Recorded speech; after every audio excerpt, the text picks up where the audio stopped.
The world of ancient Greece is often remembered for its grand temples, epic stories, and the philosophers who shaped the way we think.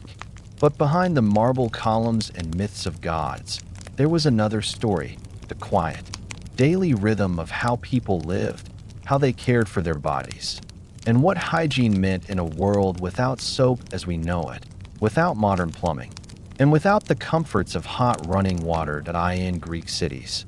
Public baths were more than places to wash. They were social hubs where men gathered to talk, share news, and relax after exercise. Olive oil was rubbed on the skin, then scraped away with a slender tool called a strigil, carrying dust and sweat with it. Perfumed oils masked odors, while sea water, fresh springs, and simple rinsing played their part in cleansing. For many, hygiene was not only about cleanliness but about health, beauty, and the harmony between body and soul. Tonight, we step back into that world, into stone courtyards where basins of water reflected the sun, into gymnasiums where athletes oiled their bodies, and into homes where clay jars held fragrant oils. We will discover how ancient Greeks lived with the resources they had, what they believed about health and the body, and how their habits shaped ideas that echo even today. So settle in. Let the quiet rhythm of history surround you. And before we begin, don't forget to like this video and subscribe. It helps keep these calming stories alive. In the world of ancient Greece, where sunlight poured down on marble courtyards and the scent of olive groves drifted across the hills, hygiene was not simply a matter of cleanliness. It was woven into the fabric of daily life. To the Greeks, caring for the body was a habit, a necessity, and in many cases, an art form. Yet their approach was very different from ours. There were no bars of soap lined up on tiled shelves, no steaming showers with knobs to adjust the temperature. Instead, bathing rituals, oils, scrapers, and the rhythms of nature shaped how people stayed clean. To walk through the bathing culture of Greece is to walk through a society that prized balance, health, and the subtle harmony between body and environment. Bathing began with simplicity. In the earliest days, before elaborate public facilities were built, people bathed in rivers, springs, or the sea. Water was abundant in some areas and scarce in others, so bathing customs depended heavily on geography. In coastal towns, seawater was both a resource and a cleanser, and many believed that salt water refreshed and invigorated the body. In inland regions, freshwater streams or wells supplied what was needed for washing, though fetching water often required effort. Large clay basins were kept in homes, where family members could pour water over themselves from jugs, letting it run down their bodies before drying with linen cloths. These early practices laid the foundation for what would later become a much more sophisticated bathing culture. Over time, bathing in Greece developed into a ritual that combined physical cleansing with social interaction. Public baths began to appear in larger cities, offering spaces where men, especially, could gather. These were not yet as elaborate as the massive bathhouses that would later define Roman life, but they carried their own importance. A typical Greek bath included a simple room with basins or small pools, sometimes fed by natural springs. Hot water was not always available, but clever engineering allowed heated baths in certain locations. These spaces were more than utilitarian. They were part of a rhythm of relaxation after exercise, particularly in connection with the gymnasium. The gymnasium was central to Greek society, a place not only for exercise but also for education, conversation, and grooming. After wrestling, running, or practicing athletic drills, men would retire to the bathing area. There, they coated their bodies with olive oil, which served multiple purposes. The oil protected the skin from the sun, softened it after exertion, and trapped dust and sweat. Once the oil had done its work, it was scraped away using a slender, curved tool called a strigil. The strigil was often made of bronze, sometimes iron, shaped to glide over the body and remove the mixture of oil, dirt, and sweat that clung to the skin. The scraping left the body refreshed, smooth, and clean in a way that simple rinsing with water could not achieve. The act of oiling and scraping became almost ceremonial in its repetition. Athletes, after training, lined up to rub olive oil into their arms, chests, and legs, working it into the skin. Then, holding the strigil at an angle, they scraped downward, collecting the residue that built up during exercise. The result was a shining, polished body that reflected the Greek admiration for physical form. Strigils themselves were personal items, carried in small pouches or hung from belts, sometimes inscribed with names or decorated with fine craftsmanship. They were as much a mark of personal grooming as a comb or brush is today. Bathing was not limited to athletes. However, in homes, olive oil was also used for cleansing, massaged into the skin, and then wiped away with cloths or scraped off. Women, too, engaged in these practices, though their routines were more private, carried out within the home or in small baths set aside for them. Perfumed oils, stored in elegant ceramic containers called alabastrons, added fragrance and luxury to the process. These oils were blended with herbs, flowers, and spices, filling rooms with scents of lavender, rose, or cinnamon. For many, the act of applying oil was as important as washing itself, turning daily hygiene into a sensory experience. Hair care was another part of Greek hygiene closely tied to bathing rituals. After cleansing the body, attention turned to the head. Hair was washed with water and occasionally treated with oils to keep it soft and manageable. Combs of bone or wood were used to remove tangles and distribute oil evenly. Men often wore their hair short, while women's hairstyles varied from simple braids to elaborate arrangements. Cleanliness of the hair was a visible sign of grooming, and oils added both shine and fragrance. Beards, too, required care. Men trimmed them with shears and applied oil to keep them neat. In this way, bathing extended beyond the body to encompass the entire appearance. The Greek approach to hygiene was practical yet philosophical. They did not separate the body into categories of dirt and purity in the way modern societies sometimes do. Instead, they saw the body as something to be cared for, maintained, and balanced. Sweat, dust, and oil were natural results of living and exercising, and cleansing was simply a way of resetting that balance. The process of bathing, oiling, and scraping was not only physical, but also calming, a way to restore harmony at the end of exertion.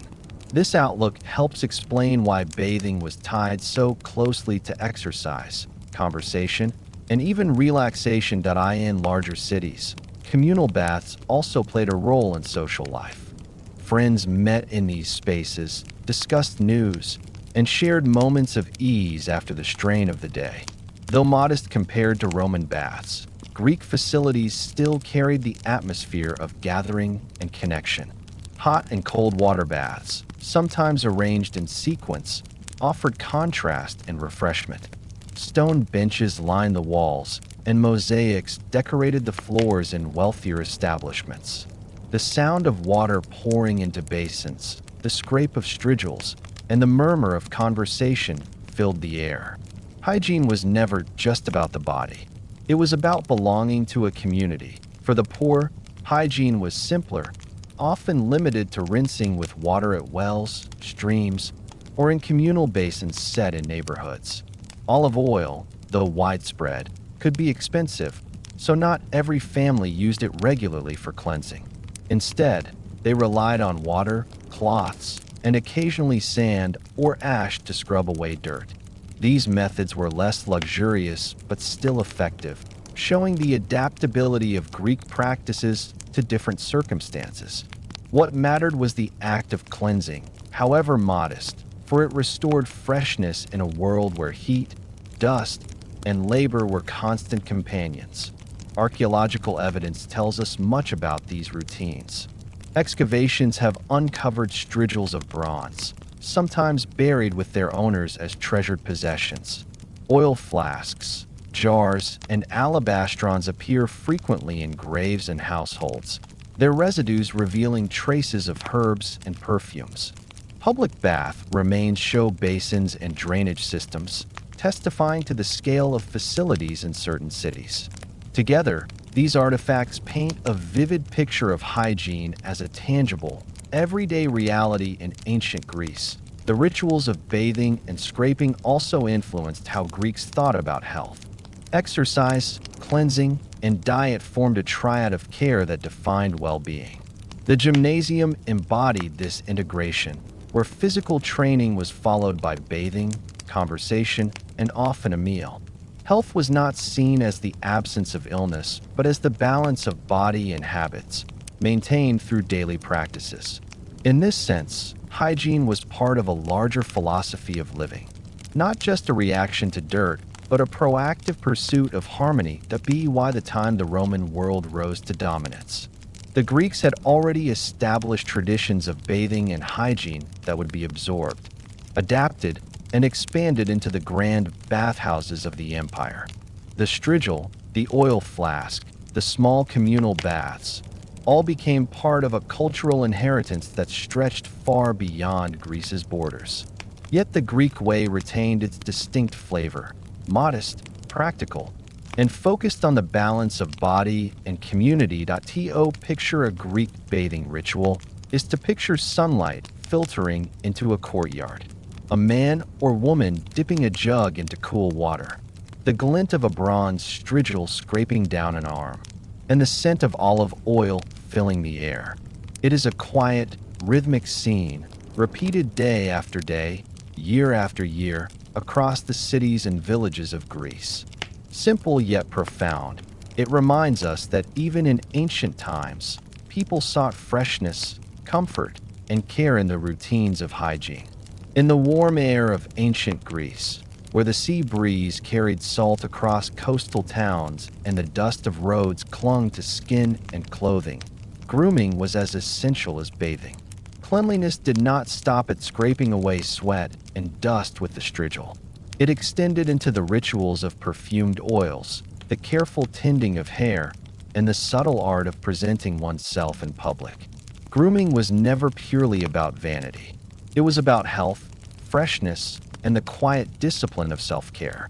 To walk through the world of ancient Greek grooming is to enter a landscape filled with fragrance, texture, and daily rhythms that shaped how people felt in their bodies and how they appeared to others.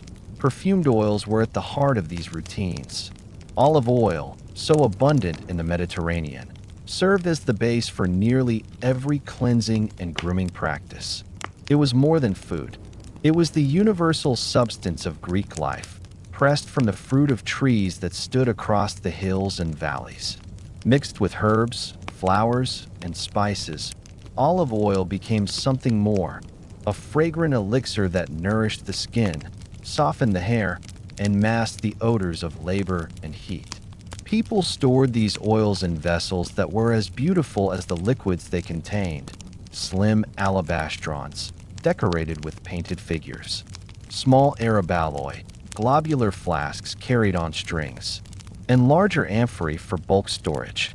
Each container testified not only to the utility of oil, but to the pride Greeks took in surrounding themselves with objects of beauty. The scents themselves were varied and carefully chosen.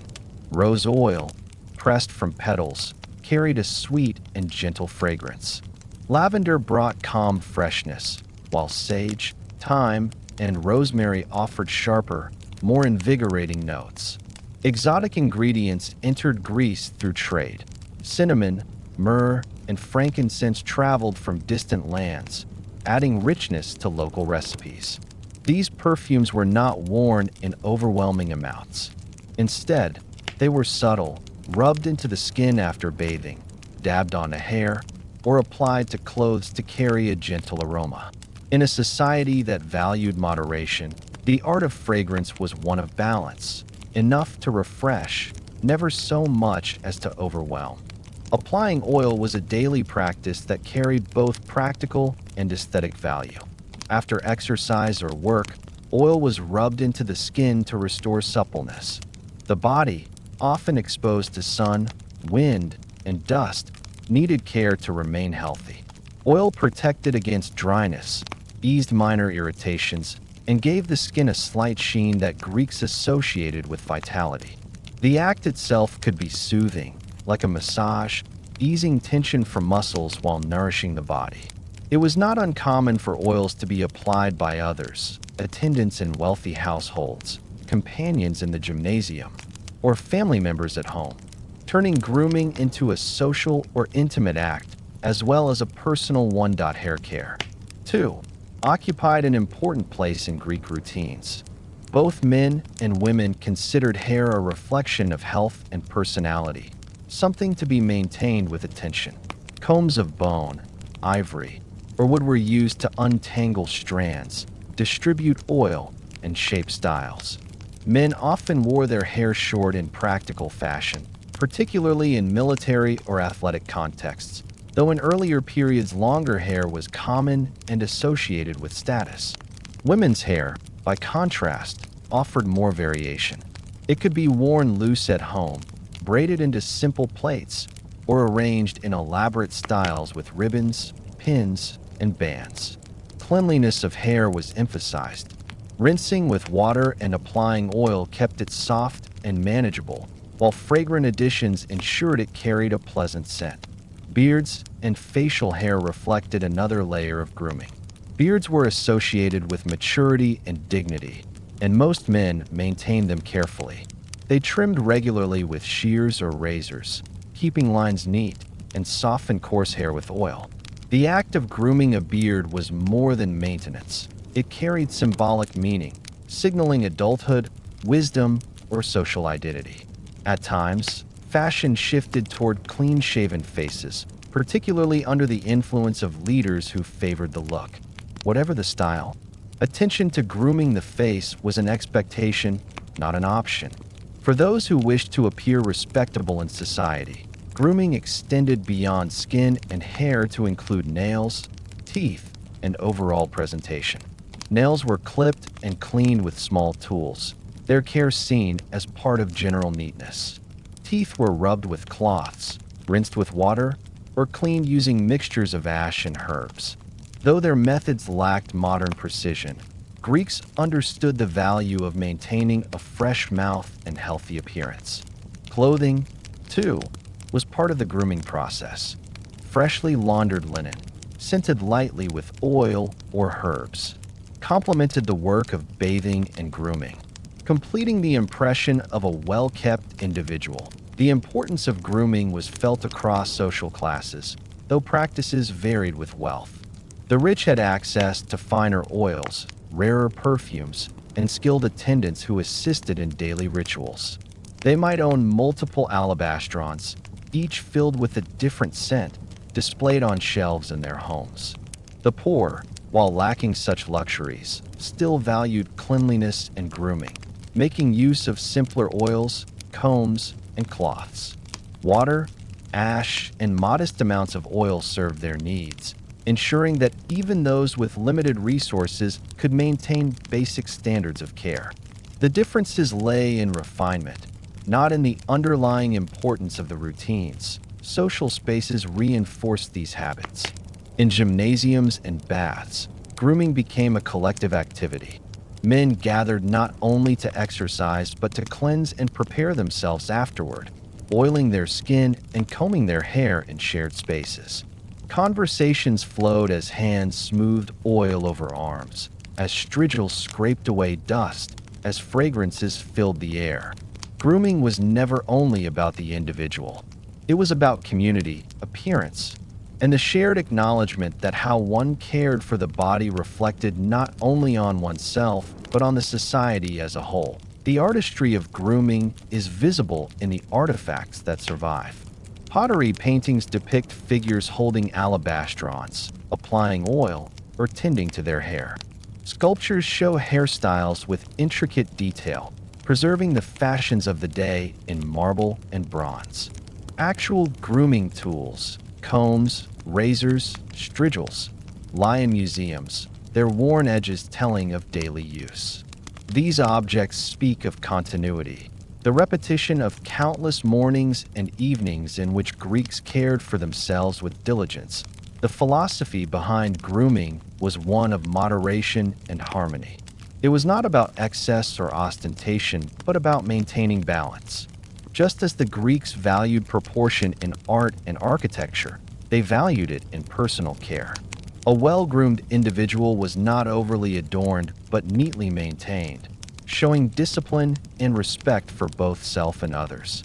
Grooming was an act of self-respect and a signal of social belonging. Neglecting it suggested disorder, while practicing it consistently aligned with ideals of order and beauty. Even in death, grooming carried meaning. Oils were applied to bodies prepared for burial, hair arranged, and nails cleaned. These practices underscored how deeply embedded grooming was in the cycle of life, a daily ritual that extended into memory and tradition. Cleanliness and fragrance were gifts given to both the living and the departed, signs of care that transcended necessity. When we imagine ancient Greece, we often picture white marble and dramatic stories. Yet the reality was lived in smaller, quieter moments. The touch of oil on skin, the glide of a comb through hair, the scent of herbs in the air. Grooming tied people to their bodies, to one another, and to their surroundings. It was an art of living, repeated endlessly, shaping how Greeks experienced themselves in the world. In the cities of ancient Greece, the streets were lined with stone houses, narrow alleys, and open squares where trade and conversation flowed. Yet tucked among these bustling scenes were places that offered more than refreshment. They offered cleanliness, rest, and connection. Public baths, though smaller and simpler than the vast complexes of Rome, were deeply woven into Greek life. They were not just about rinsing the body, but about creating community, maintaining health, and affirming a culture that valued both physical care and social interaction.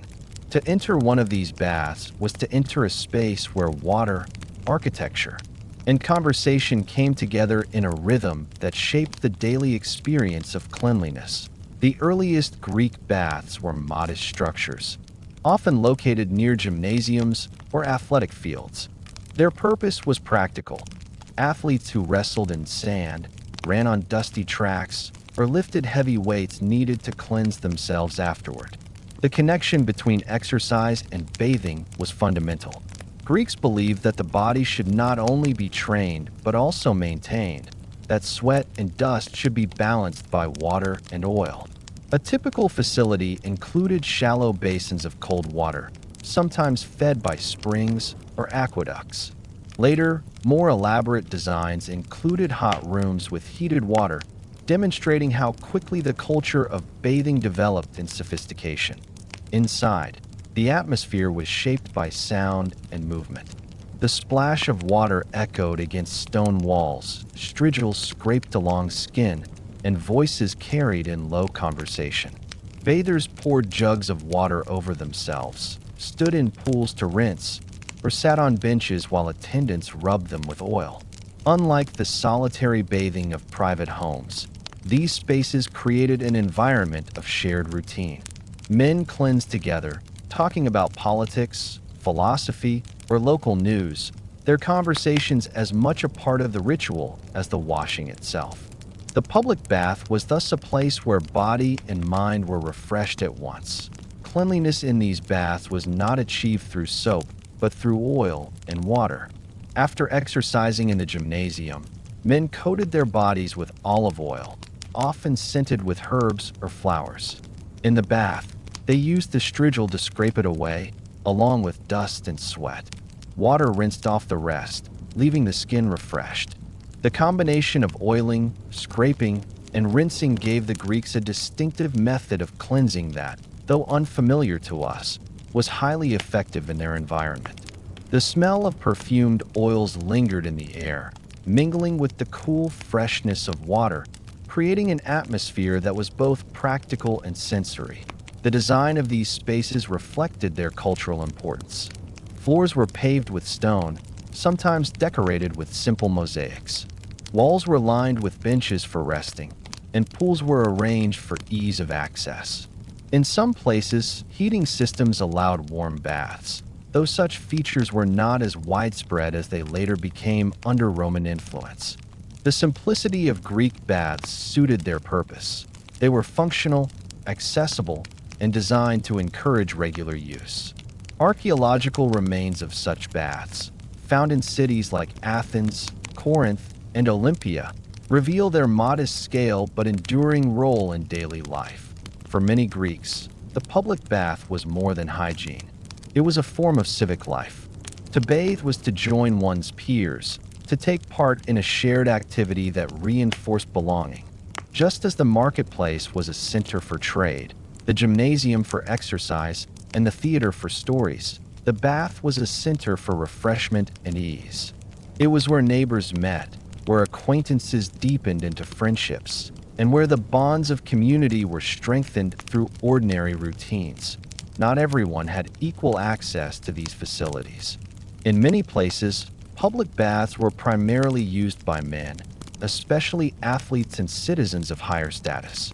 Women's bathing was often confined to the home, where basins, jugs, and small baths served family needs. In larger cities, however, there is evidence of separate spaces or times designated for women, suggesting that they too experienced the benefits of communal bathing, though within stricter boundaries.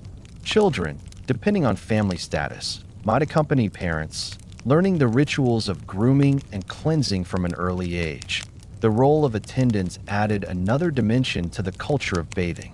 Wealthier men often brought slaves or hired assistants who carried oil flasks, strigils, and towels. These attendants applied oils, massaged muscles after exercise, and helped with scraping. In some cases, professional bath attendants worked within the facilities, offering their services for a fee. Their presence created a layered social structure within the bath, where class distinctions were evident even in the act of cleansing.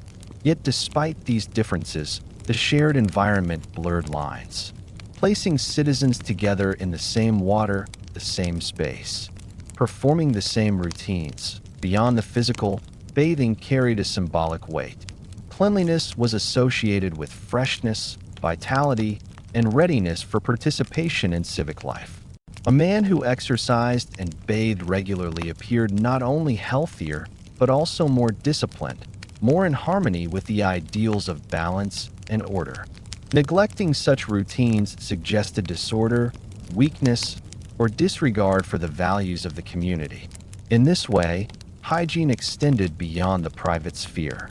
It was part of how society judged individuals, part of the unspoken expectations of belonging. Travelers noted the presence of baths in Greek cities as signs of refinement.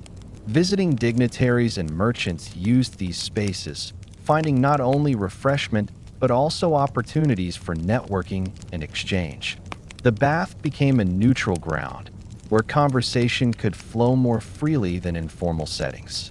Deals were struck, friendships cemented, and ideas exchanged over basins of water and the scraping of strigils. The social role of baths was thus inseparable from their hygienic function, creating a rhythm of daily life that tied personal care to civic connection. For the poor, public baths were often the only places where they could cleanse properly. Homes lacked facilities, and water was a resource that required effort to fetch and store. The availability of communal spaces allowed even those of modest means to experience regular bathing. Though their oils might be simpler, their access to water more limited, the opportunity to share in the same rituals as wealthier citizens reinforced a sense of inclusion. Baths, though stratified by status, still offered a measure of equality through the shared act of cleansing. Artifacts from these spaces provide glimpses into their atmosphere. Strigils and oil flasks have been found in the remains of bath complexes, worn smooth from repeated use. Drainage systems reveal how water was managed, channeled away from pools to keep spaces clean. Inscriptions and graffiti hint at the conversations that took place, the presence of individuals who once gathered there. Together, these traces tell us that bathing was not a luxury, but a living part of Greek society, as constant as markets or temples, woven into the rhythm of daily existence. The culture of cleanliness extended beyond the walls of the baths. Streets and homes reflected the same values, with families washing at fountains or using water jars for small-scale bathing. Grooming rituals, though private, echoed the same attention to balance and freshness. In this way, the public bath was part of a larger culture, one that saw hygiene not as an isolated act, but as an essential element of life itself. To picture a Greek bathhouse is to imagine a stone building warmed by sunlight, voices echoing in low tones, water splashing into basins, and the steady sound of strigils scraping over skin. The air is scented with oil and faintly salty from sweat washed away. Men sit on benches, talking of city affairs, while attendants move among them with flasks and cloths. The atmosphere is both practical and social, quiet yet alive with interaction. It is a scene of continuity, repeated across cities and centuries, shaping how Greeks thought of themselves and their communities. The legacy of these baths carried forward, influencing the grand designs of Roman bathing culture and, through them, the practices of later civilizations. Yet the Greek approach remained distinct, smaller, simpler, tied closely to exercise and grooming, less about spectacle and more about balance. It reflected the Greek view that cleanliness was part of a well-ordered life, one of many habits that sustained health, community, and the harmony of daily living. In the end, the public baths of ancient Greece remind us that hygiene was never only about removing dirt. It was about shaping identity, sustaining health, and nurturing bonds between people. It was about creating a rhythm where the body was cared for and the spirit refreshed, where private needs met public life, and where the culture of cleanliness became one of the quiet foundations of Greek civilization. When we think of ancient Greece, we often imagine its bustling cities, the shining marble of Athens, or the lively debates of philosophers. Yet most Greeks did not live in monumental cities. They lived in villages, small towns, and scattered farmsteads where life followed the rhythm of the land. In these places, hygiene was not about public baths or luxurious oils, but about everyday routines of water, cleanliness, and modest grooming. To step into a Greek village is to step into a quieter world, where hygiene was shaped by the availability of water, the design of homes, and the customs that tied families together. Water was the most important element, and its presence or absence defined hygiene in these communities. Villages were often built near springs, wells, or streams, for water was life, for drinking, cooking, washing, and bathing. Each home kept clay jars, sometimes large amphorae, filled with water brought from a fountain house or well. Fetching water was a daily task, often done by women and children, who carried heavy jars balanced on shoulders or heads. The sound of water being poured into vessels was part of the daily rhythm, a reminder that cleanliness depended on constant effort.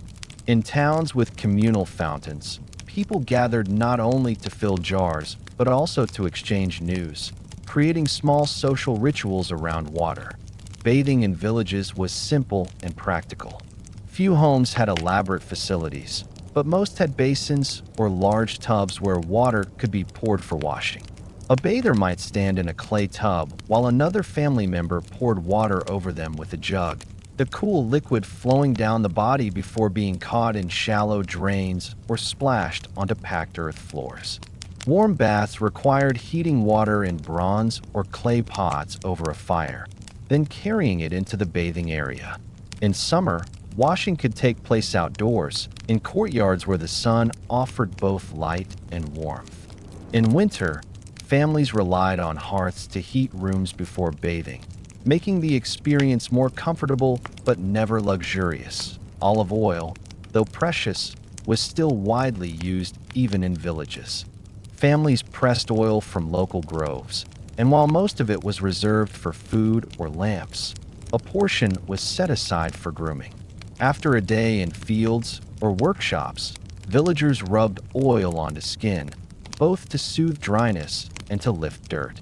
They used cloths to wipe it off or, when available, strigils to scrape it away. These strigils were not always finely crafted. Some were plain iron or bronze, simple tools for daily life rather than ornament. The act of oiling and scraping was as much about refreshment as it was about appearance. It left the skin supple, reduced the wear of sun and wind, and provided a small luxury in otherwise modest routines. Hair care was a visible part of hygiene, even in rural areas. Combs carved from wood or bone were common, passed down through households or carried in small pouches. Women tended to wear their hair longer, braiding it or tying it back for work, while men kept theirs shorter, often trimming it themselves or with the help of family members. Children's hair was washed and combed as part of weekly routines, though not daily, as water was too valuable to waste. Oils might be added sparingly to soften hair or add fragrance, though in poorer households these were plain rather than perfumed. Despite the lack of luxury, attention to hair was important, for it reflected neatness and discipline. Clothing also reflected hygiene practices. Most garments were made from linen or wool, simple tunics and cloaks that could be washed in basins or at streams. Washing clothes was a laborious task, involving soaking, scrubbing, and drying them in sunlight. Soap as we know it was rare, but ash and clay mixtures served as cleaning agents, rubbing away dirt from fabrics. Families often washed garments together, making it a communal activity, especially when done at riverbanks. Freshly laundered clothing, scented faintly by herbs or dried grass, was a sign of care, completing the cycle of bathing and grooming. The design of homes supported these practices in small but meaningful ways. Many houses included courtyards with drains or small paved areas where washing could take place. Basins carved from stone or shaped from clay stood ready to hold water for rinsing hands and faces. In wealthier households, small bathing rooms existed, with plastered walls and shallow tubs, but in villages most washing happened in multipurpose spaces. Cleanliness was woven into daily tasks, washing hands before meals, rinsing feet after returning from fields, or wiping dust from faces after travel along unpaved roads. These small acts were as important as full bathing, keeping dirt and discomfort at bay in a world where dust and sweat were constant companions. Children learned hygiene from their families. Mothers instructed daughters in how to braid hair neatly, how to wash clothing, and how to apply oil without wasting it. Boys learned the routines of bathing after play or work, often imitating older men in oiling and scraping. These practices became habits passed down through generations, reinforcing the values of order and self-care. Even in the humblest homes, families recognized the importance of keeping bodies and clothing clean, for it meant health, comfort, and respectability. Seasonal rhythms also shaped hygiene. In summer, washing was easier, as water was plentiful and warmth made bathing outdoors comfortable. In winter, families reduced bathing frequency, conserving fuel and water, but still maintained smaller routines of washing hands, faces, and hair. Festivals and gatherings often required extra effort, with families taking time to launder garments, apply oil, and present themselves in their best condition. Grooming was not only about comfort, but also about social standing, ensuring that individuals appeared properly before neighbors and guests. Archaeological finds from rural Greece reveal much about these habits. Excavated homes show basins set into walls, clay tubs, and drainage channels, even in modest dwellings. Strigils, though plain, appear in village sites, proving that oiling and scraping were not confined to the wealthy. Pottery shards reveal traces of oils mixed with herbs, while combs and grooming tools attest to the care taken with hair. These objects confirm what written accounts suggest. Hygiene was a universal concern, adapted to each family's means, but never neglected. The philosophy of balance extended into village life, just as it did in the cities. Cleanliness was not about excess or ornament, but about maintaining harmony between body and environment. Farmers who worked long hours in fields recognized the need to wash away sweat and dust, not only for comfort, but for health. Craftsmen who handled clay, metal, or would cleanse their hands and faces at the end of the day, restoring themselves before eating or sleeping. These practices, though modest, carried a sense of dignity, reinforcing the idea that caring for the body was as important as tending fields or maintaining homes. Even in villages, fragrance played a role in hygiene, though more simply. Bundles of herbs such as thyme or mint might be hung in homes, their scent freshening the air. Oil stored with sprigs of rosemary added fragrance when applied to skin or hair. Washing clothes in water mixed with herbs left them lightly scented.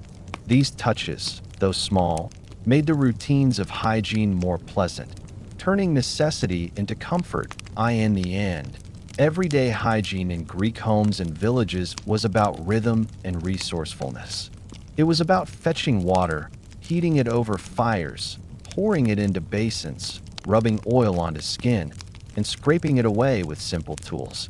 It was about combing hair in the evening light, scrubbing clothes at streams, and washing hands before meals.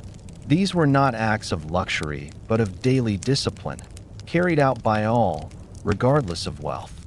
They shaped how people felt in their bodies, how they interacted with neighbors, and how they saw themselves as part of a community. Imagine it is to picture a family gathered in a courtyard, clay jars of water at their sides, children splashing in basins while parents rinsed dust from their faces.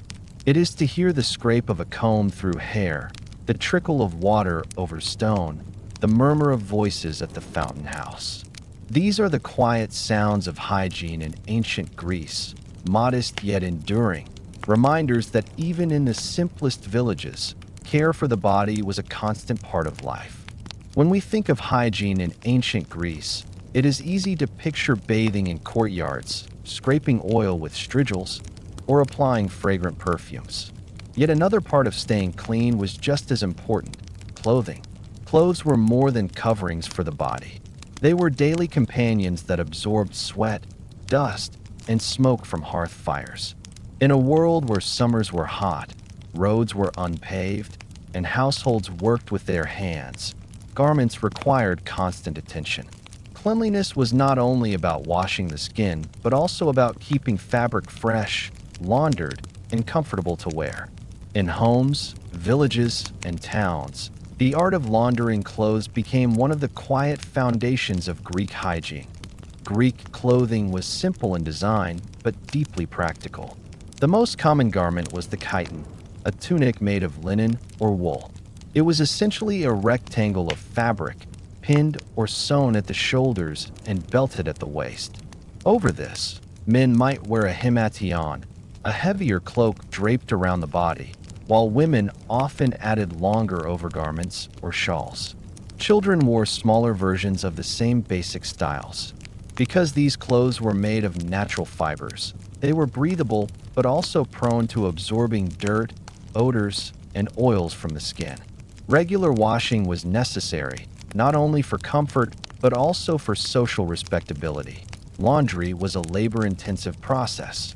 Without soap in the modern sense, Greeks relied on ash, clay, and water to clean fabric.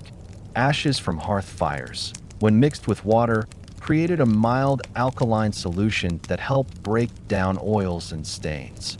Clay, abundant in the landscape, could also absorb grease and dirt when rubbed into fabric. These materials were not glamorous, but they were effective, and they formed the backbone of Greek laundry routines. Women, who carried most of the responsibility for household tasks, became skilled in using these simple substances to restore garments to freshness. Washing usually took place at communal spaces or natural water sources. Streams, rivers, and springs provided flowing water to rinse fabrics thoroughly. Families carried bundles of clothing to these sites, soaking garments in large basins or directly in the current.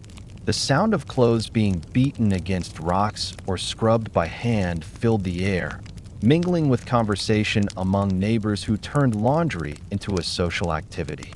For those living near towns, public wash areas offered similar opportunities, with basins carved into stone and channels carrying water for repeated rinsing. These spaces were alive with the rhythm of work and talk, where the business of cleanliness was carried out together at home. Smaller-scale laundering was common.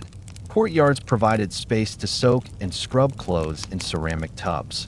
Families poured heated water into these basins, mixing in ash or clay to help loosen dirt. Garments were rubbed, wrung, and rinsed, then hung to dry on lines or laid across sun-warmed walls. The Greek sun was a powerful ally in this process, bleaching fabrics naturally and leaving them fresh with the scent of air and light. In winter, drying was slower, requiring more patience, but households adapted, finding ways to hang clothing indoors near hearths or in sheltered areas. The care of linen and wool required different approaches. Linen, favored for its coolness in summer, was lighter and easier to wash but could wrinkle and weaken over time. Wool, essential in colder months, absorbed odors more easily and demanded thorough rinsing to avoid heaviness. Wealthier households with access to more resources often rotated garments, ensuring that each had time to dry fully and maintain its quality. Poorer families, with fewer clothes, had to launder more frequently and wear garments until they were threadbare. In both cases, the cycle of washing, drying, and mending defined the life of every garment. Fragrance played a role in clothing care just as it did in personal grooming. Herbs such as lavender, thyme, or mint were sometimes placed in storage chests to keep clothes smelling pleasant. Oils used on the body also transferred to fabric, leaving garments lightly scented. Freshly laundered clothing, dried under the sun and touched by fragrant herbs, carried an aroma of cleanliness that complemented the bathing and grooming rituals of the body. The connection between skin and fabric was intimate, and Greeks understood that true freshness came from caring for both. Mending was another aspect of hygiene, for cleanliness was not only about washing but also about maintaining garments in good condition. A torn tunic, a fraying hem, or a cloak with holes from where did not simply look untidy. It also collected dirt more easily and wore down faster. Women and, in some cases, hired workers devoted time to repairing clothes with needle and thread, extending their usefulness. In wealthier households, this task might fall to servants or specialized textile workers, while in poorer families, it was part of everyday domestic life. Keeping clothes intact was as important as keeping them clean, ensuring that garments served their purpose for as long as possible. The relationship between clothing and hygiene also reflected social status. A well-kept chiton signaled not only cleanliness, but also discipline and respect for community standards. To appear in public with dirty or ragged clothing suggested neglect, poverty, or disregard for order. In this way, clothing became part of a person's identity, shaping how they were perceived by others. Even the simplest garments, if freshly washed and neatly worn, conveyed dignity. This social dimension of hygiene reinforced the importance of laundering as a household priority. Laundry was also seasonal. In summer, washing was easier, with abundant sunlight and warm air drying clothes quickly. Large-scale washing days could be organized, with whole households participating.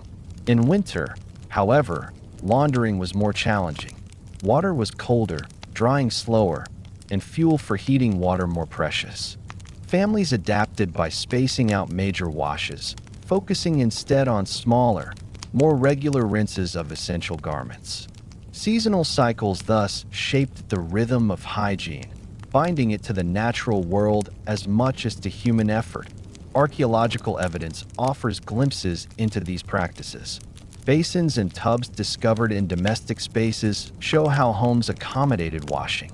Storage chests for garments, often decorated, reveal the care taken in preserving clothing. Traces of ash and clay residues in household contexts suggest their use in cleaning. Figurines and pottery images depict women at work with fabric, bending over basins or wringing garments. These silent witnesses confirm what written sources hint at, that laundering was a central, constant part of Greek hygiene, woven into the daily labor of families that in villages and small towns. The communal nature of laundry created bonds among neighbors. Washing together was not only efficient but also social. Women exchanged news, shared advice, and built networks of support while working side by side. Children played nearby, splashing in water or helping with small tasks. The act of laundering thus became part of community life, a shared effort that reinforced ties of friendship and cooperation. Clean clothing emerged not only from individual labor but from collective rhythms, reflecting the interconnectedness of Greek society. For the Greeks, cleanliness of clothing was inseparable from the idea of balance and order. A body freshly bathed but dressed in soiled garments was incomplete, just as clean clothes worn on an unwashed body rang false. True hygiene required harmony between skin and fabric, between personal care and household labor. This harmony reflected broader Greek values of moderation, discipline, and respect for both self and community. In this way, laundry was not merely a chore.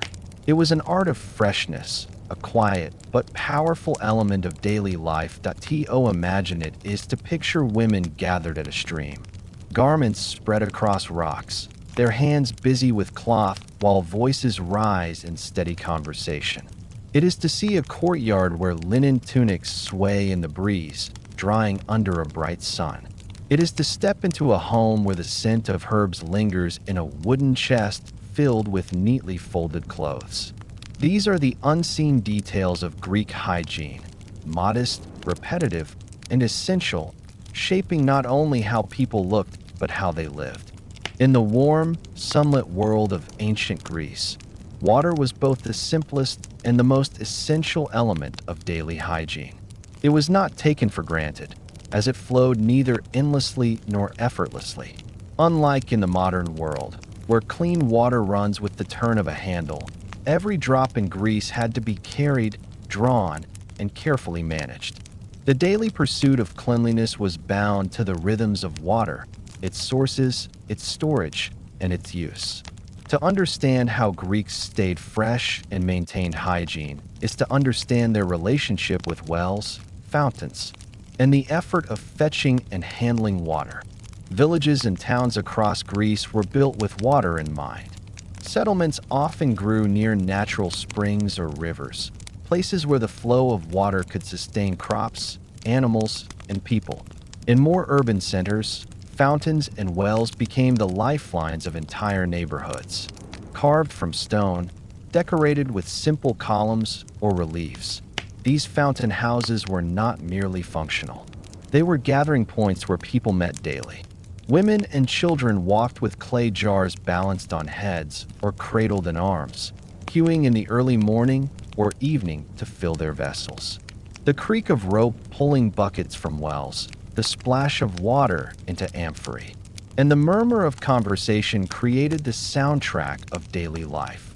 The journey of water from its source to the household was as important as the water itself. Amphorae and pithoi, large storage jars, stood in courtyards and kitchens, holding the day's supply. These jars were not light. A single amphora could weigh over 30 kilograms when full, making the act of carrying water an exercise in strength and balance. Smaller hydriae, three-handled jugs, were designed for easier transport. Their elegant shapes depicted often in Greek art. Scenes painted on pottery show women at fountains, hydriae on shoulders, capturing this universal moment of fetching water. It was not only necessity, it was routine, one of the repeating tasks that structured daily life. Once in the household, water was portioned carefully. A basin might be filled for washing hands and face before meals. Another jug might be warmed over a fire for bathing in a courtyard tub. Children splashed in smaller basins, their laughter mingling with the sound of pouring water. At night, feet dusty from unpaved roads were rinsed before lying down to sleep. In each act, the effort that had gone into carrying the water gave weight to its use. There was little waste. Every drop mattered. Hygiene practices centered on these small but constant applications of water. Full-body bathing did not happen daily for most Greeks. Water was too valuable for such luxury. Instead, regular washing of hands, faces, and feet formed the backbone of cleanliness. After a day in fields, shops, or workshops, rinsing off the grime of labor was as refreshing as it was necessary. The coolness of water on skin after hours under the Mediterranean sun provided immediate relief, a small act that restored both body and spirit. In towns, the availability of public baths added another layer to hygiene, but even these relied on wells and aqueducts to supply their pools. Engineers channeled water from springs into stone basins, creating spaces where more thorough cleansing was possible. Yet in villages and homes, the modest basin or clay tub was the everyday reality. Families knew the limits of their supply and learned to make it stretch.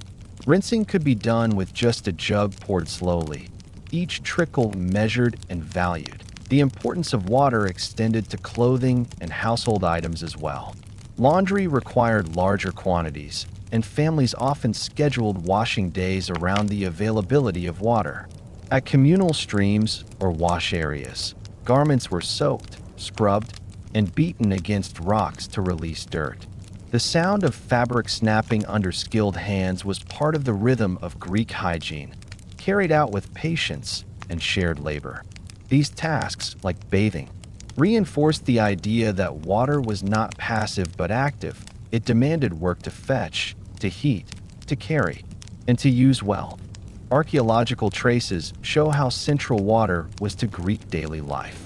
Remains of wells, sometimes lined with stone, appear in village excavations. Fountain houses, with carved basins and steps worn smooth from centuries of feet, testify to their constant use. Clay hydrae with painted scenes of water carrying remind us that this act was not occasional but daily, repeated countless times by countless hands. Inscriptions sometimes even recorded rules about water use, reminders that managing it wisely was a shared concern. The pursuit of cleanliness through water was also shaped by the climate. Summers were dry, making wells and springs more precious, while winters brought rains that filled cisterns and refreshed reservoirs. Families adjusted their routines accordingly, bathing more often when water was abundant, conserving more carefully when supplies ran low. This seasonal rhythm tied hygiene directly to nature's cycles, making water not only a daily concern, but also a yearly one. Even the simple act of drinking connected to hygiene. Greeks understood that fresh, clear water from springs was better than stagnant sources. They preferred running streams to still ponds, and many settlements prized access to pure springs. Contaminated water could spread illness, so the care taken in sourcing and storing it was as much about health as about taste. In this way, the link between water and hygiene was total, encompassing the body, clothing, household, and diet. The quiet rituals of water use shaped the experience of cleanliness in every Greek household. Morning might begin with a splash of cool water on the face, poured from a jug into a shallow basin. Midday labor in fields or workshops ended with rinsing dust from arms and feet. Evening brought another round of washing, before meals or rest. Each act was small, but together they created a rhythm of freshness, repeating day after day. It was not extravagance, but consistency that kept Greeks feeling clean, refreshed, and comfortable. To imagine this world is to see a courtyard at dawn. A woman lifting a hydria onto her shoulder, her children following with smaller jugs. It is to hear the splash of water poured into a basin, the laughter of children washing their feet, the low hum of neighbors meeting at the fountain house. It is to picture the gleam of sunlight on a clay amphora, filled to the brim, carried carefully home for the day's use. These are the scenes of the daily quest for cleanliness, where water was both ordinary and extraordinary. Ordinary in its repetition, extraordinary in its importance. In the end, hygiene in ancient Greece was inseparable from water. Without wells, springs, and fountains, no amount of oil, strigils, or perfumes could sustain cleanliness.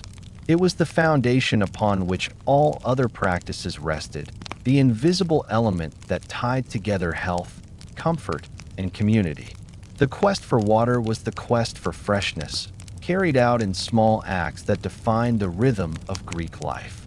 When we imagine the world of ancient Greece, it is easy to think of marble temples, busy marketplaces, and calm seas glistening under the sun. Yet daily life was also filled with subtler details, and among the most important of these was scent. The air itself carried layers of fragrance. The smell of herbs hung in kitchens, the salty tang of the sea drifting into coastal towns, the sweetness of olive oil warmed by the sun, and the faint traces of perfumes worn on the skin. For the Greeks, fragrance was not a luxury alone, but an inseparable part of hygiene, freshness, and comfort. It shaped how people felt in their homes, how they presented themselves in public, and how they experienced the world around them. The first and most natural element of Greek fragrance was the air itself. Homes were designed to make use of breezes, with courtyards open to the sky and windows facing outward. Fresh air circulated through rooms, carrying away smoke from hearths and cooling the spaces where families lived. Unlike tightly enclosed houses of later centuries, Greek dwellings embraced openness, ensuring that air was part of daily cleanliness. Morning routines often included opening shutters, letting in light and air together, and allowing the scent of night to drift away. Villages near the sea smelled of salt and seaweed, while inland towns carried the fragrance of fields, pine trees, and warm earth. These scents, though natural, set the stage for daily life, grounding people in their environment and reminding them of the freshness of the world beyond their homes. Within this natural framework, the Greeks added their own layers of fragrance through herbs and oils. Olive oil was central, as it was rubbed onto the body for cleansing and grooming, but plain oil could be heavy or bland. To make it more pleasant, families infused it with herbs, flowers, and resins. Lavender, thyme, rosemary, and sage grew abundantly in Greek soil and found their way into oils. Rose petals, gathered in spring, created sweet perfumes when pressed and mixed into liquid. For those who had access to trade, exotic scents such as cinnamon, cassia, and myrrh enriched local fragrances, offering rarer notes that stood out in gatherings. These scents did not only mask odors. They symbolized care for the body, turning routine grooming into a sensory ritual. The vessels used to hold perfumes were as important as the liquids inside them. Small alabastrons and Arab alloy, carved from stone or molded from clay, were designed to store precious oils. Their narrow openings allowed only a few drops at a time, preventing waste. Often painted or decorated, they reflected the artistry of Greek pottery, blending beauty with function. Carrying such vessels was a mark of refinement, but even modest families owned simpler versions, keeping a small reserve of fragrant oil for special occasions. A single drop of scented oil applied to hair or rubbed on the neck could change how a person felt and how they were perceived. Hair carried fragrance particularly well, and Greeks paid attention to this. After combing and applying oil, hair retained not only sheen, but also the scent of the herbs infused in the liquid. Women sometimes added ribbons or bands that had been soaked in fragrant oils, so that the aroma lingered throughout the day. Clothing, too, absorbed fragrance. Linen tunics dried in the sun carried the scent of fresh air, but families often enhanced this by storing garments with sprigs of herbs or small sachets of dried flowers. Opening a chest to retrieve clothing released a faint aroma of thyme or lavender. a quiet touch of freshness that connected personal hygiene with the broader care of the household. The social role of fragrance was undeniable. When Greeks gathered at symposia, in marketplaces, or at festivals, scent became part of presence. To appear freshly bathed, oiled, and lightly perfumed was to signal attentiveness and respect for others. Overpowering fragrance was frowned upon, for moderation was the ideal. The right balance, enough to be noticed but not enough to dominate, demonstrated refinement. In this way, fragrance became a subtle language, communicating cleanliness, discipline, and social awareness. Even in modest homes, fragrance shaped daily life. Bundles of herbs hung from rafters, drying for later use. Kitchens, where olive oil and bread were staples, carried their own natural aromas, blending food with household freshness.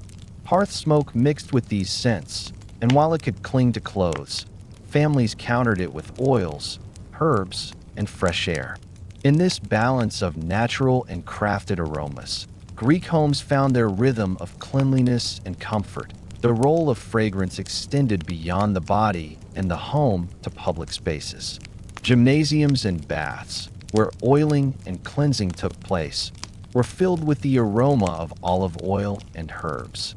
Athletes rubbed themselves with perfumed oil before exercise, and after scraping it off with strigils, they reapplied it lightly.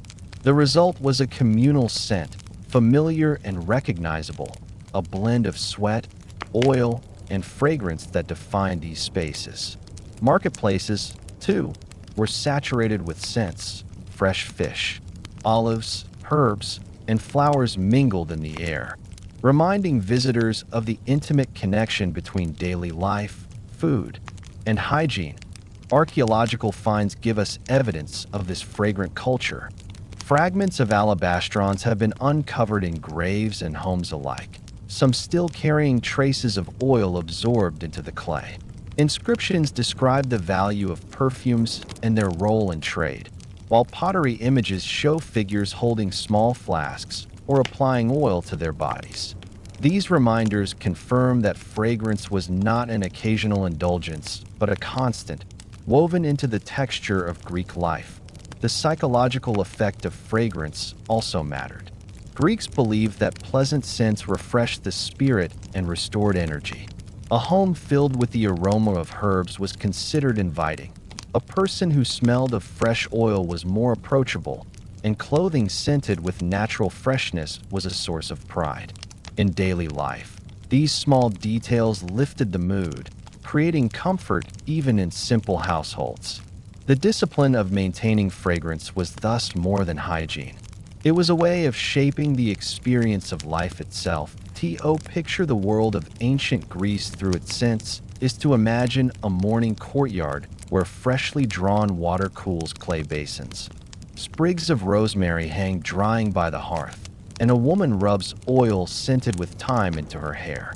It is to walk through a marketplace where the sharp smell of fish mixes with the sweetness of figs and the freshness of mint. It is to sit in a gymnasium where the air is alive with the mingled fragrance of oils, sweat, and open air.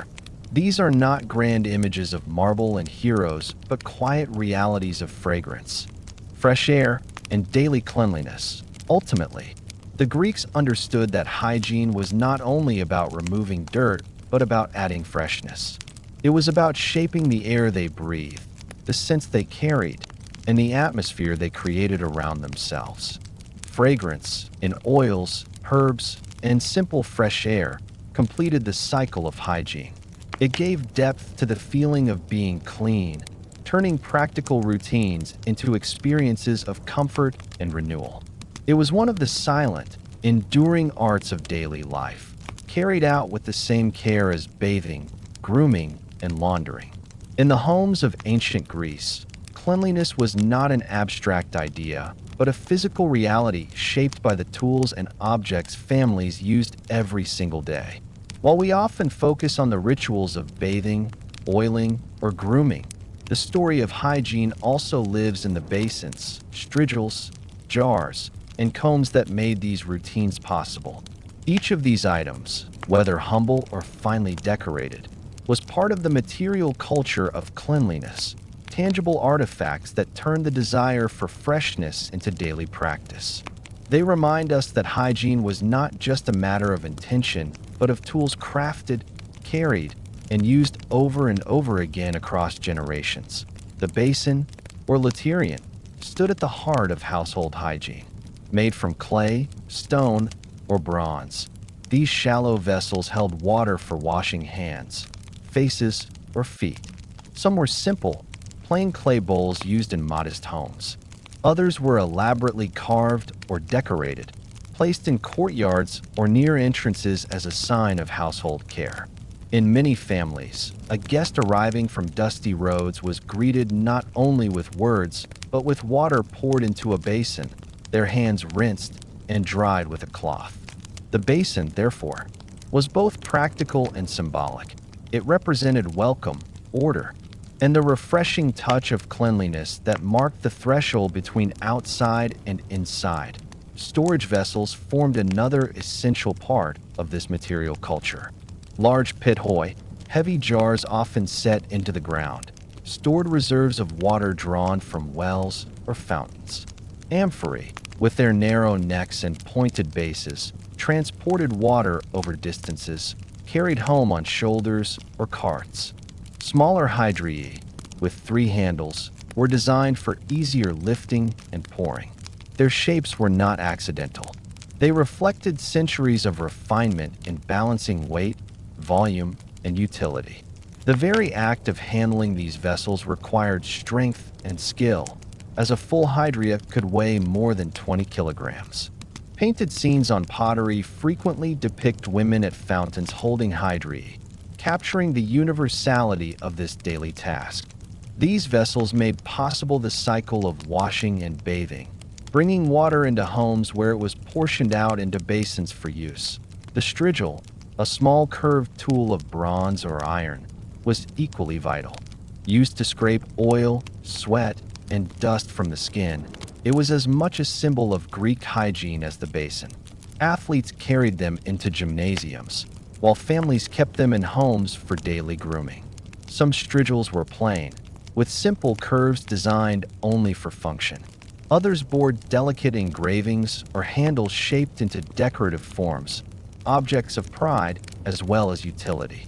The sound of a strigil drawn across the arm or back was familiar to every Greek household, part of the rhythm of cleansing that followed exercise, work, or heat.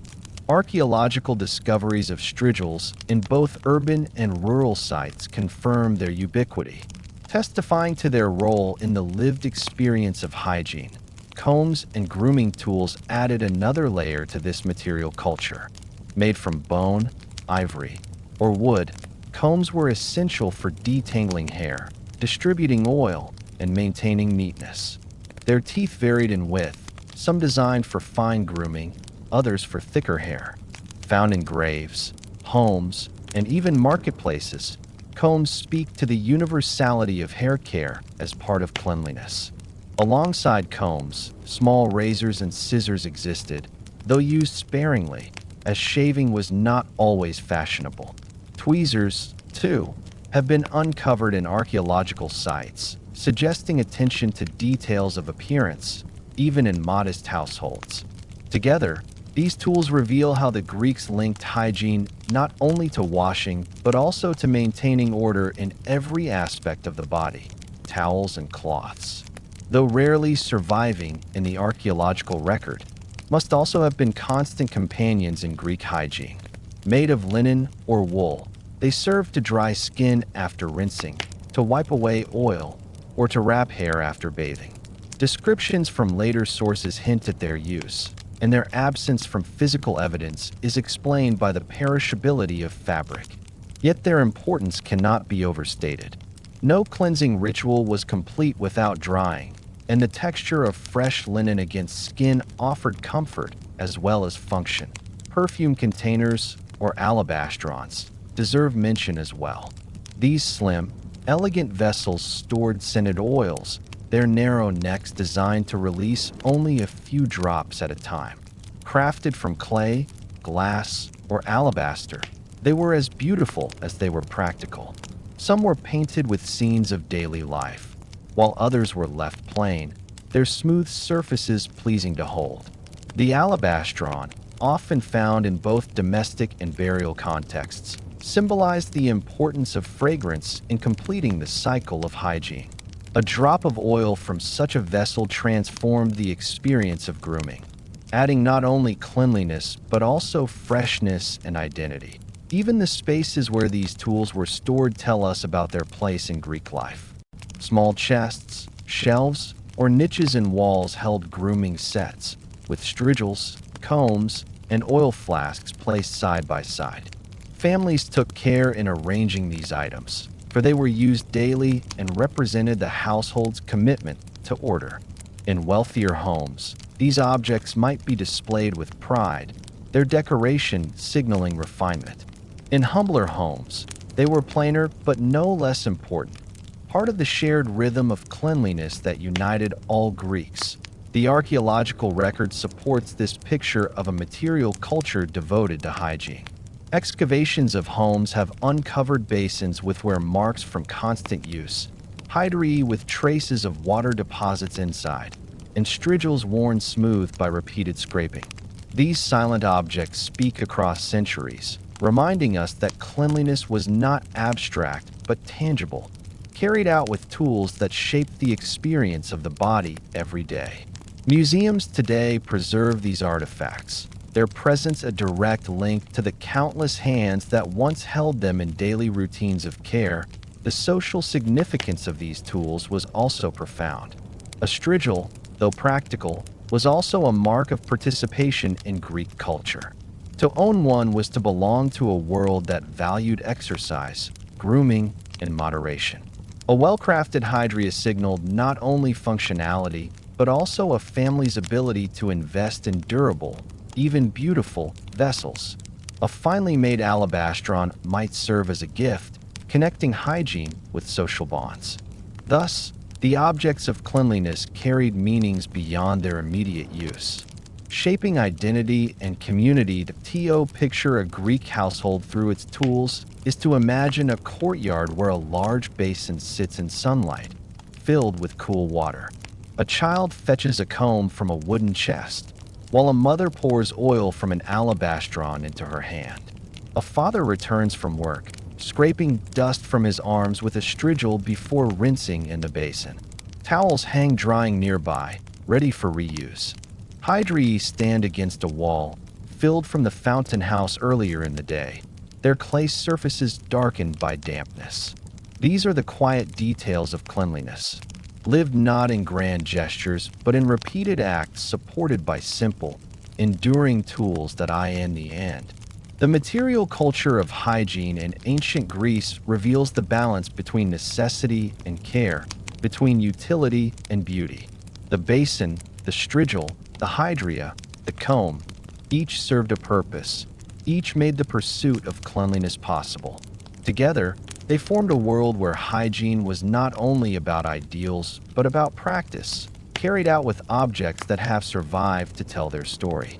They remind us that the Greeks lived their cleanliness not only through rituals and habits, but through the tools that gave those habits shape. Daily hygiene in ancient Greece did not exist in isolation from nature.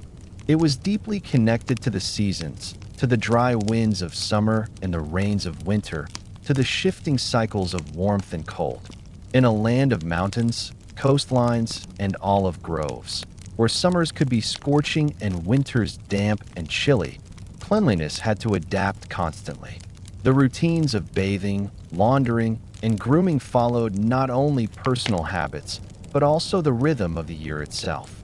To explore Greek hygiene is to step into this seasonal dance, where dust and heat shaped one kind of freshness, and rain and cold shaped another. Summer in Greece brought with it blazing sunshine and endless dust.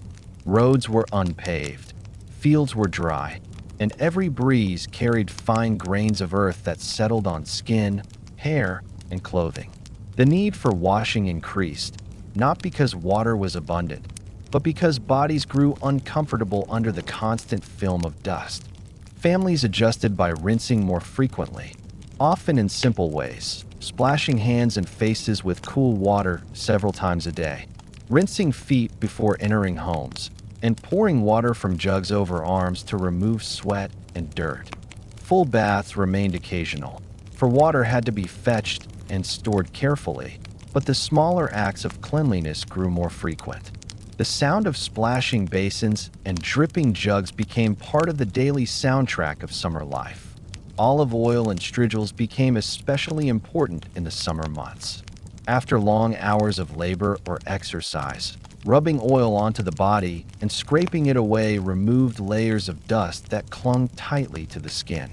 The sheen of oil also provided some protection against the relentless sun, preventing dryness and irritation.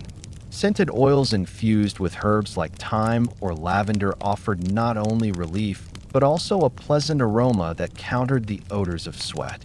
Athletes in gymnasiums were particularly reliant on these routines, their bodies covered in oil before training and cleansed with strigils afterward. In the heat of summer, oiling and scraping became acts of both comfort and necessity. Summer also shaped clothing and laundry. Light linen chitons replaced heavier wool garments, allowing air to circulate more freely. These clothes, however, absorbed sweat quickly and needed regular washing. Families often scheduled laundry days around streams or communal washing areas, turning them into social occasions. Clothing was scrubbed, rinsed, and then spread on sun-warmed rocks or lines, drying quickly under the blazing sky. The smell of sun-dried linen carried a freshness that no oil or perfume could match, a scent tied directly to summer itself. Herbs hung in homes added further fragrance, ensuring that garments carried the impression of both earth and air. Water, however, was more scarce in summer, and this scarcity shaped every choice. Wells and cisterns ran lower, and families rationed water carefully, reserving it for drinking and essential washing. Bathing outdoors in courtyards or near streams was common, making the most of whatever resources were available. Children often played in shallow basins, splashing themselves with cool water to relieve the heat, their laughter mingling with the hum of cicadas. In this way, summer cleanliness was both constrained and creative, built on small rituals of refreshment that countered the dryness of the season. Winter presented a very different set of challenges. The rains returned, filling cisterns and refreshing wells, but the air grew damp and temperatures dropped enough to make bathing uncomfortable. Heating water over hearths became necessary for any kind of full washing. Families warmed bronze cauldrons or clay pots, then poured the heated water into basins or tubs in sheltered courtyards. Bathing moved indoors or into partially enclosed spaces where the warmth of fire and the protection of walls made the experience bearable. Though water was more abundant, the cold discouraged frequent full-body bathing, and people relied instead on smaller acts of cleanliness, rinsing hands, washing faces, and warming cloths to wipe down bodies. Clothing, too, shifted with the seasons. Wool replaced linen, wrapping the body in heavier, warmer layers. These garments absorbed more odors and took longer to dry after washing. Families washed them less frequently in winter, not out of neglect, but out of necessity, focusing instead on brushing and airing clothes to keep them fresh between launderings. Hanging garments near hearths helped dry them, though smoke sometimes left a faint scent that had to be countered with herbs or oils. The rhythm of laundry slowed, but the expectation of neatness and cleanliness remained, adapted to the season's limitations. Winter also brought the comfort of oils used for both cleansing and warmth. Olive oil, gently warmed, was rubbed into skin to soften dryness caused by cold winds and damp air. The scraping away of oil was less about removing dust and more about renewing the skin, keeping it supple in harsher conditions. Fragrant herbs mixed into these oils lifted spirits during the darker months, offering psychological refreshment as much as physical care. In households, The smell of rosemary or sage-infused oils filled the air, reminding families of green life even in the gray of winter. The seasonal rhythms extended into public life as well. In summer, gymnasiums and baths were full of activity, men exercising and cleansing in the open air, their routines sustained by the warmth of the season. In winter, these spaces grew quieter, though indoor facilities continued to operate where available. Conversations at fountains shifted with the seasons. In summer, neighbors complained of heat and dust while waiting in line to draw water. In winter, they discussed the cold, the rains, and the challenge of drying laundry. These shared experiences bound communities together, reminding them that hygiene was never simply individual, but always communal. Shaped by nature's cycles, archaeological evidence reveals the traces of these seasonal habits. Cisterns lined with plaster show how families collected rainwater in winter. Basins with wear marks indicate frequent use for rinsing, suggesting daily washing even when full bathing was less common. Strigils found in gymnasiums confirm their importance in hot months, when athletes relied on them constantly. Textiles discovered in rare conditions show the difference between light linen and heavy wool, linking clothing directly to seasonal adaptation. These material remains bring the rhythms of cleanliness into focus. Even across centuries, to imagine the seasonal life of Greek hygiene is to picture two contrasting scenes. In summer, a family stands in a courtyard, pouring water from a hydria into a basin, rinsing dust from faces while linen garments sway in the hot breeze. The smell of lavender oil lingers in the air, mingling with the sharp dryness of earth. Children splash in shallow tubs, their laughter carried on cicada song. In winter, another family gathers near a hearth, pouring warm water into a clay tub, steam rising gently as they wash. Wool cloaks hang nearby, heavy and drying slowly, their fibers carrying the scent of smoke. Outside, rain patters on rooftops, filling cisterns that will sustain the household through the year. In the end, the seasonal rhythms of ancient Greece remind us that hygiene was not static but dynamic. It changed with the dust of summer and the rains of winter, with the needs of the body and the availability of water. Cleanliness was not only about habits, but about adaptation, a constant negotiation between nature and human care. This adaptability was the true strength of Greek hygiene, allowing people to remain fresh, comfortable, and dignified no matter the season. As we leave the world of ancient Greece behind, the images that linger are not only of temples, statues, or grand theaters, but of quieter scenes, the steady trickle of water from a fountain, the curve of a strigil drawn across sun-warmed skin, the scent of herbs drifting through a courtyard, the sound of garments drying in the breeze. These small details shape daily life just as much as great achievements. They were the rhythms of freshness, the ways ordinary people cared for themselves and for one another in a land of heat, dust, and changing seasons. What stands out most is the balance. Hygiene for the Greeks was not about extravagance. It was about harmony with water, with air, with the body, and with the cycles of nature. They found dignity in cleanliness, comfort in fragrance, and identity in the tools and routines that surrounded them. Every basin, every comb, every amphora filled with water was part of a larger picture. A culture that believed order and care in the smallest acts were as meaningful as beauty in marble or poetry in verse. And in many ways, their habits still echo today. The value of fresh air, the ritual of washing hands, the desire to keep both body and clothing clean, the pleasure of a faint fragrance that lifts the spirit. These are not foreign to us. They are part of our lives, inherited not directly, but through centuries of continuity. Ancient practices may feel distant, yet they remind us that the pursuit of freshness and comfort is timeless as tonight. As this story draws to a close, imagine yourself walking through a Greek village at dusk. The sun has dipped low, casting long shadows across courtyards. Families gather to rinse away the dust of the day. Water jars stand filled for tomorrow. Garments sway gently in the evening breeze, and the soft scent of herbs lingers in the air. Life is simple, ordered, and calm. Thank you for joining this journey into the forgotten world of hygiene in ancient Greece. If you enjoyed this quiet exploration, don't forget to like this video and subscribe.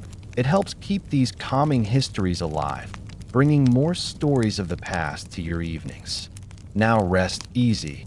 Let the rhythm of history settle gently in your mind and drift into sleep with the echoes of fresh air, flowing water, and the timeless care of daily life.